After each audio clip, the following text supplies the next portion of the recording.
संस्कृता है। आप सभी का हमारे यूट्यूब चैनल में स्वागत है, जिसमें हम नल चंपू का क्रम वाइज अध्ययन करते हुए आज जो वीडियो बना रहे हैं 12 नंबर की वीडियो बना रहे हैं और क्रम से ही अध्ययन कर रहे हैं और पथिकस्य आगमनम वर्णन पे पहुंच गए हैं।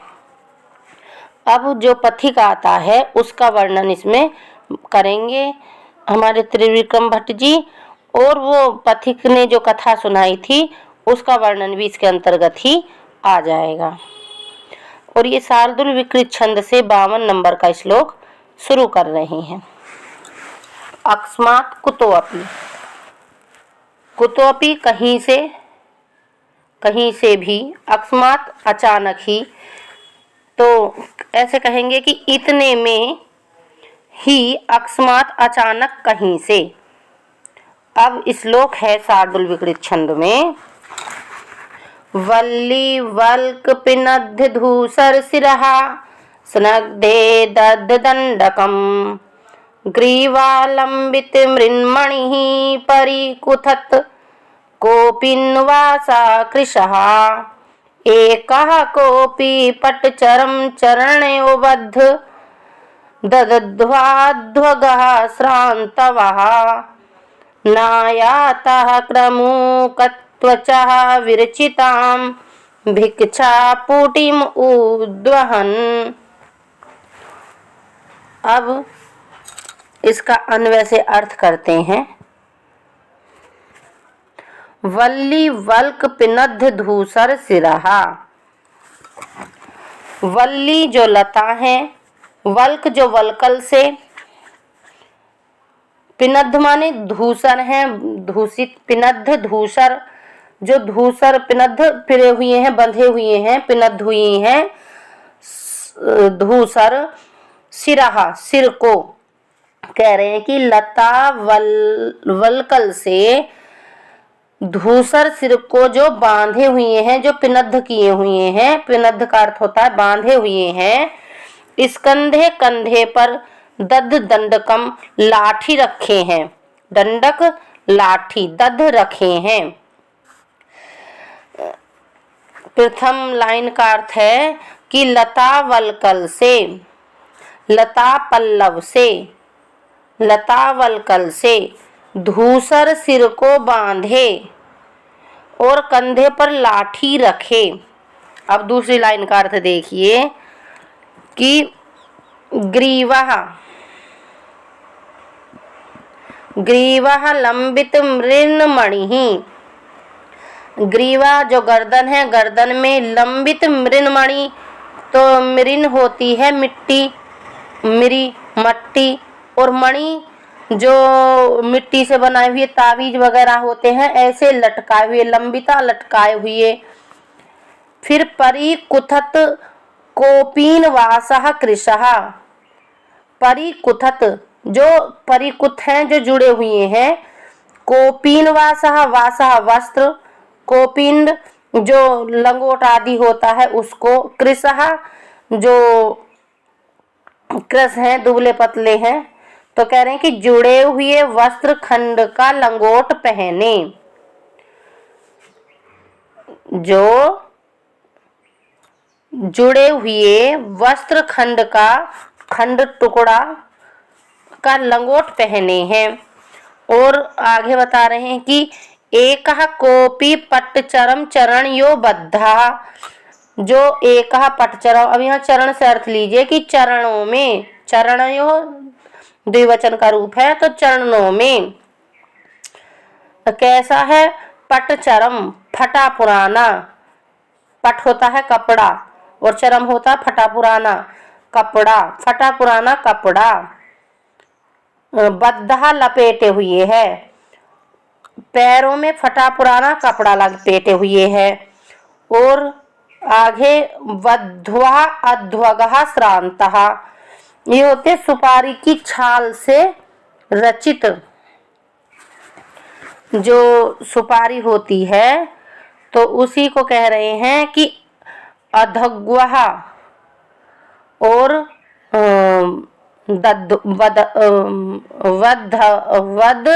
वध्वः अधग्वः। जो पथिक है, अध्वग है, जो पथिक है वो श्रांतः, श्रांता कहते हैं जो परिश्रम करके आया है, चल के आया है, वो विश्राम करने के लिए। तो फिर इससे आगे कह रहे हैं फिर कि अध्व आयातः। अच्छा, नीचे लाइन में लीजिए कि क्रमुक त्वचा विरचितम। जो पुंग द्रुमवल्कल है, जो उसके जो पथिक आया है, तो उसी के लिए बता रहे हैं कि सुपारी की छाल से बने हुए। अब सुपारी की छाल से क्या बना था? तो भिक्षापुटिम उद्ध्वन, भिक्षापुटी उद्ध्वन जो भिक्षा पात्र के लिए, भिक्षा पात्र के लिए जो बना हुआ था, तो ऐसे ही भिक्षा पुटी को उठाए हुए, तो वो काय की बनी हुई थी? सुपारी की छाल से बनी हुई थी। जो भिक्षा पुट था, जो भिक्षा का बर्तन था, वो किसका बना हुआ था? वो सुपारी की छाल से बना हुआ था। और क्या बचा है इसमें अर्थ बताने के लिए? श्रांतवान अध्वा आयतः। श्रांतवान जो कोई दुबला और थका हुआ, कौन आया था? अधग्वाह, अधग्वा पथिक को कह रहे हैं कि पथिक आया। अब इसका एक बार अर्थ और समझ लीजिए। जो पहली लाइन है उसे देखिए, पहले उसी का निकलेगा। वल्ली वल्क पिनद धूसर सिरा स्कंधे दधत दंडकम, दधत जो दंडकम। वल्ली जो लता हैं, वलक जो वलकल हैं, जो नए नए पत्ते हैं, पिनद बंधे हुए हैं, सर सिराहा, तो धूसर सिराहा, धूसर सिर को बांधे हुए, इस कंधे कंधे पर दधत दंडकम लाठी रखे। कह रहे हैं त्रिविक्रम भट्ट जी, लता वलकल से धूसर सिर को बांधे और कंधे पर लाठी रखे। फिर आगे कह रहे हैं कि ग्रीवा लंबित मृन मणि परिकुथत कौपिन वासा कृशहा।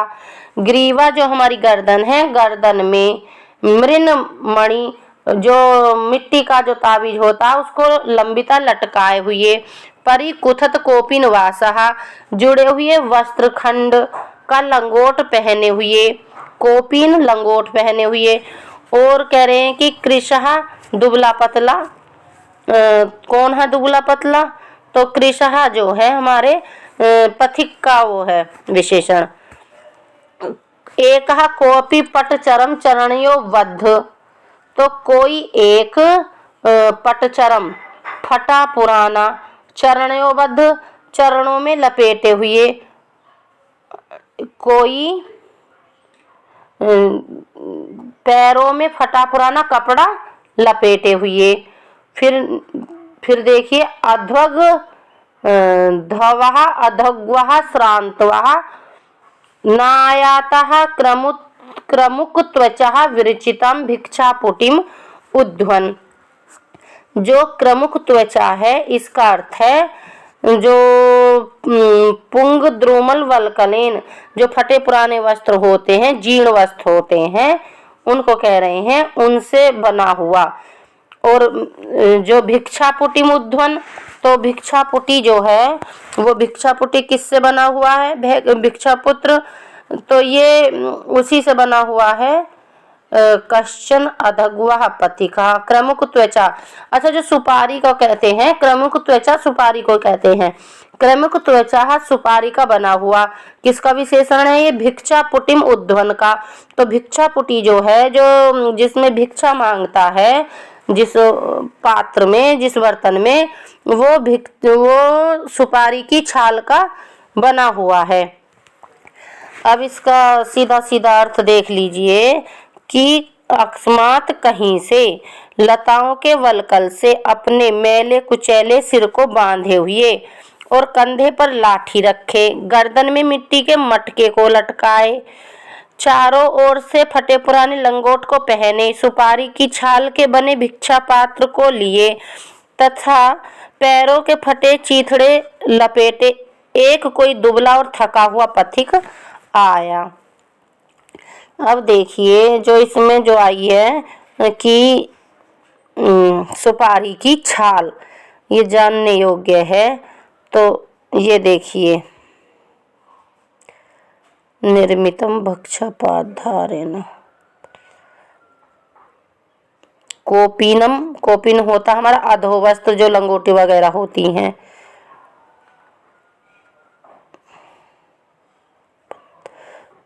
अधग्वा होता है पंथा पथिक। और क्रमुक त्वचा, क्रमुकः पुंगीफलम, क्रमुकः का अर्थ होता है सुपारी, पुंगीफलम क्रमुकः पुंगीफलम।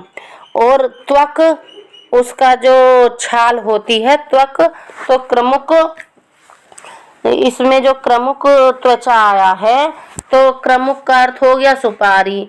अब सुपारी की जो त्वचा हो गई उसको कहते हैं हम छाल, क्योंकि उसकी त्वचा खाल तो होती नहीं है, उसकी तो वो ही होगी छाल।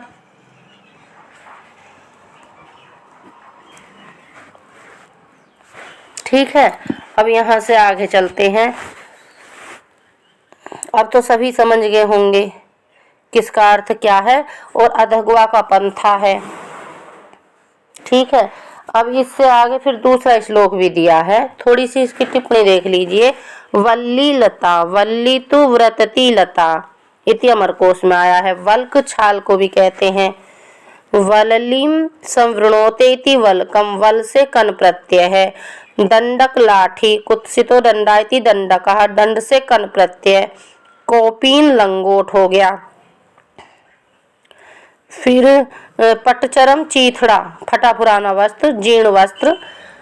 और पटत से चर और चर से टय प्रत्यय। अध्वग होता है बटोही पथिक, जो अध्वानम रास्ते का गच्छति इति। अध्वगा, अध्वन से गम और डय प्रत्यय। स्वभावोक्ति अलंकार है इसमें, भिखारी का स्वाभाविक पथिक का वर्णन किया है, शार्दूल विकृत छंद है। अब इससे आगे कहते हैं ये, आगत्य च राजानाम अवलोक्य स विस्मय एषः चिंतायां चकारः।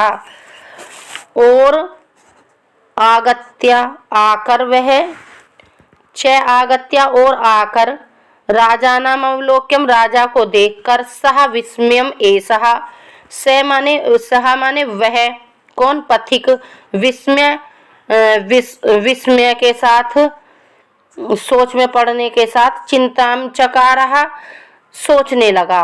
और आकर वह राजा को देखकर विस्मय के साथ सोचने लगा। अब उसका शार्दूल विकृत छंद में ही दूसरा श्लोक भी बोलता है पथिक।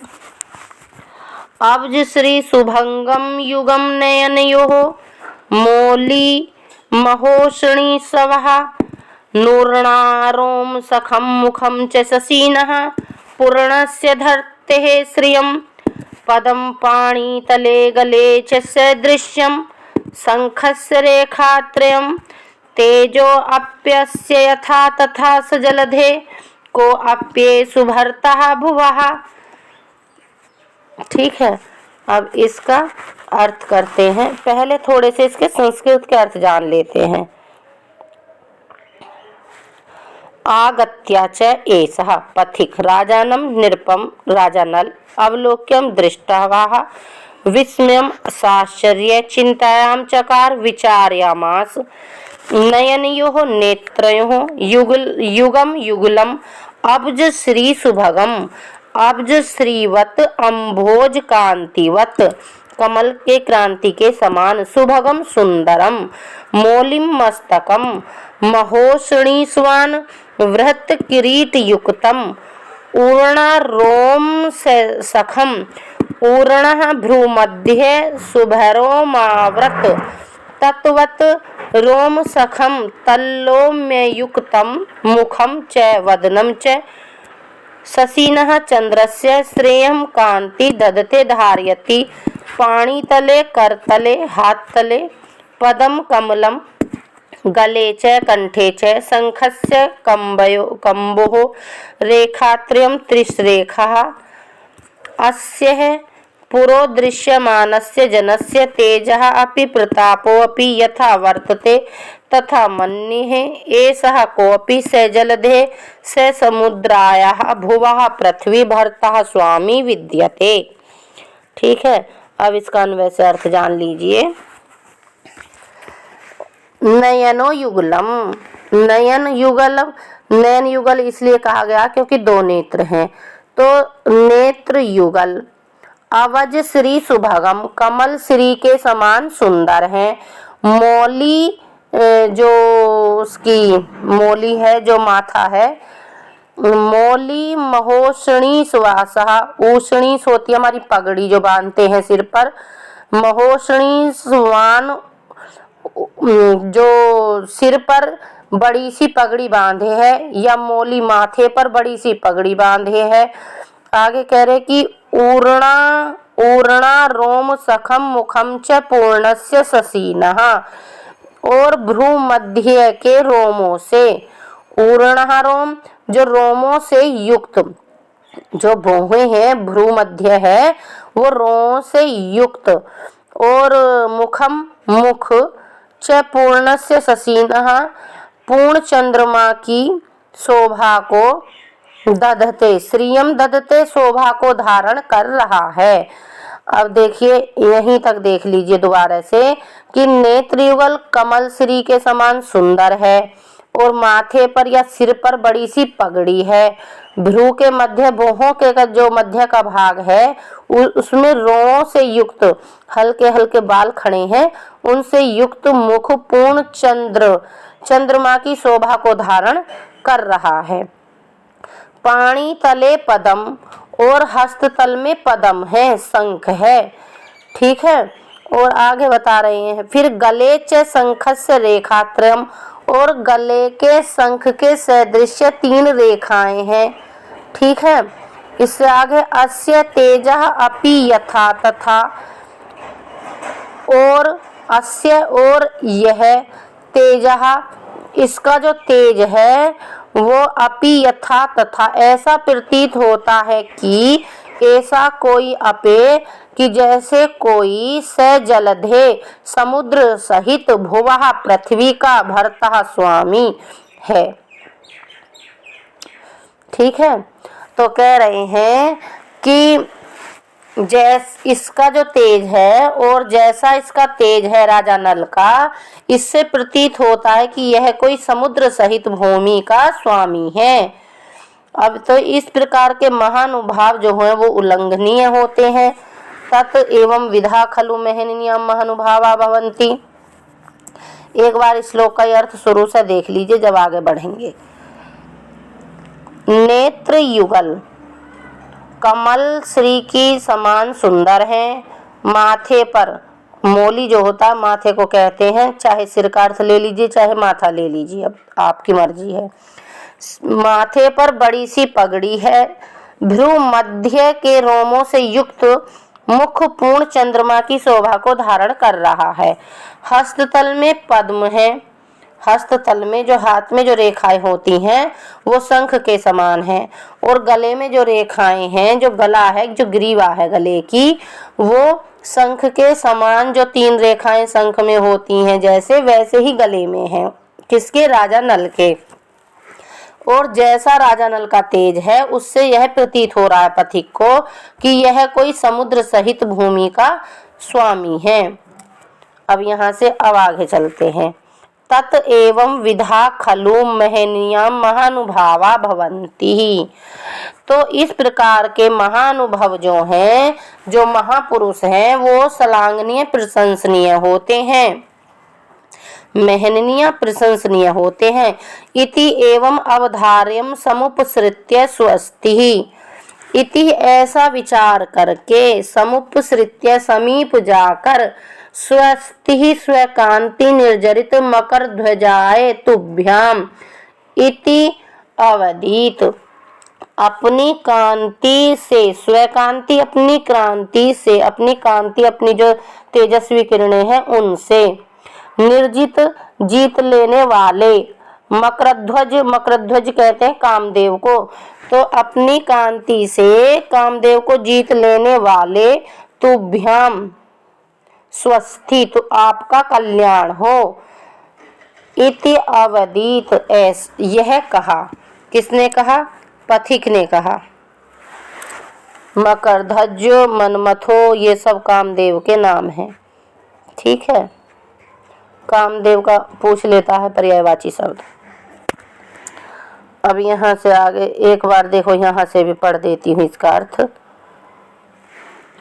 आकर और राजा को देखकर आश्चर्य के साथ वह सोचने लगा कि इस व्यक्ति के दोनों नेत्र, राजा नल के बारे में तब तक वो नहीं जानता कि ये राजा नल है, कि इस व्यक्ति के दोनों नेत्र कमल श्री के समान सुंदर हैं, मस्तक पर विशाल पगड़ी या मुकुट है, भौहों के बीच में रोमों जो भोर है उससे युक्त मुख पूर्ण चंद्रमा की शोभा को धारण कर रहा है, हथेली में पद्म रेखा है, गले में शंख की जैसी 3 रेखाएं हैं और इसका तेज भी जैसे प्रभावशाली है। उससे ज्ञात होता है कि यह कोई समुद्र सहित पृथ्वी का स्वामी है। तो इस प्रकार के महानुभाव निश्चित ही पूजनीय होते हैं। इस प्रकार निश्चित करके पास जाकर अपनी कांति से कामदेव को जीत लेने वाले आपका कल्याण हो, यह कहा। ठीक है, निर्दर्शन अलंकार है और अंगांगी भाव होने से संकर है। निर्दर्शन और अनुमान है, शार्दुल विकृत छंद है। अब राजा का कौतूहल आता है, राजा कौतूहल करता है, सोचता है। राजा के कौतूहल में राजा का कौतूहल का वर्णन देख लीजिए। राजा अपि स विस्मय मना गुण नमित मस्तक स्वागत प्रश्नेन अभिनंद्य तीर्थयात्रिक कुतः पृष्टव्यो असि क्वाच कियत् च अद्यापि गंतव्यम् उपविश विश्रम्य कथ्य काश्चिद् अपूर्वः किंवदन्तीम् अनेक देश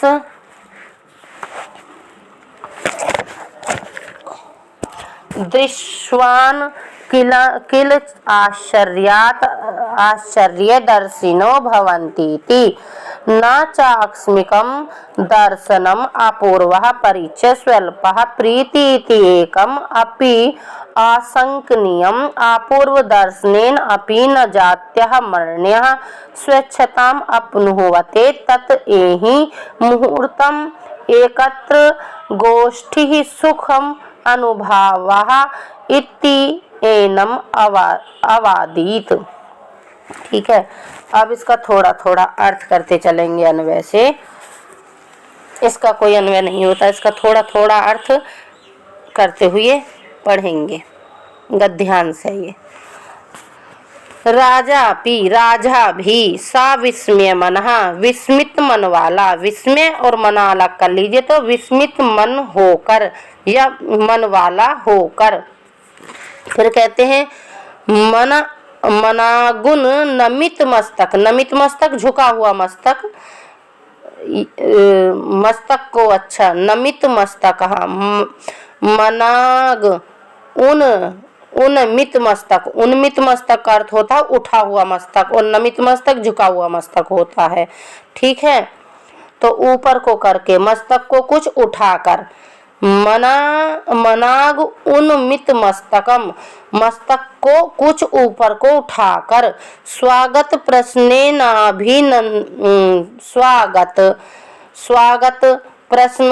प्रश्नेन प्रश्न से, अभिनंद्य है अभिनंदन कर, तीर्थ यात्री कहा कुता कर, इसे बोला कि तीर्थ यात्री कुता कहाँ से, प्रष्टव्यो असि क्वाच, और आपके दर्शन किए हैं।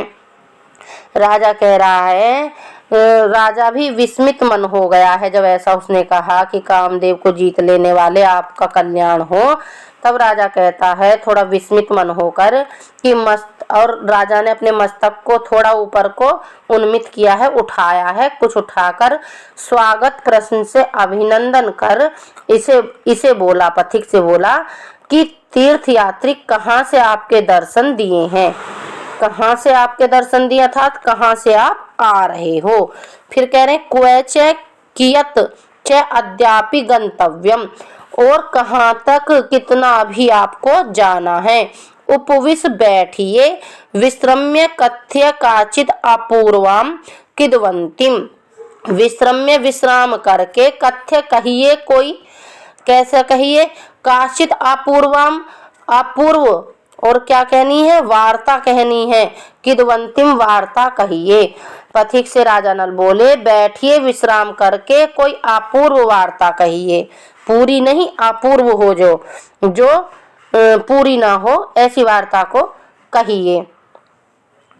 फिर आगे कह रहे हैं कि अनेक देश दृश्वान किल आश्चर्य दर्शिनो भवन्ति थी, अनेक देश दृशान, अनेक देशवासियों के, किल आश्चर्य दर्शिनो, कई आश्चर्य की बातें देखी, भवन्ति होती हैं, अनेक देशवासियों ने कई आश्चर्य की बात देखी होती हैं।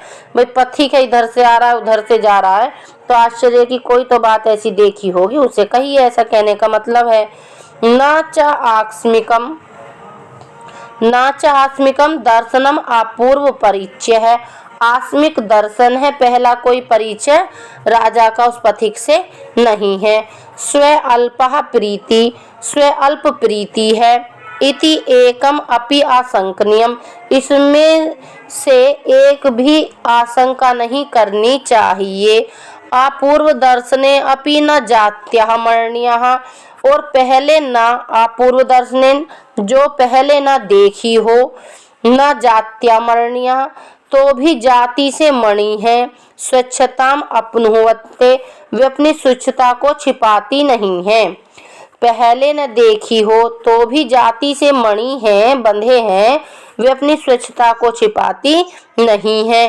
तत एहि, तो आइए मुहूर्तम एकत्रम गोष्ठिक सुखम अनुभावः, तो मुहूर्त भर एकत्र इकट्ठे मिलकर, गोष्ठी सुखम, जो सभा होती है, जो गोष्ठी होती है, उसके सुख का अनुभव इति अवादित करते हैं, ऐसा राजा बोला। ठीक है, अब आगे विदर्भ वर्णन आया है। विदर्भ वर्णन में थोड़ा सा गद्यांश है और श्लोक है। अच्छा, विदर्भ वर्णन थोड़ा सा करे हैं ठीक से। चलो ठीक है, अब अगली क्लास में करेंगे। सभी को नमः संस्कृताय। बहुत बहुत धन्यवाद आप लोगों को सुनने के लिए।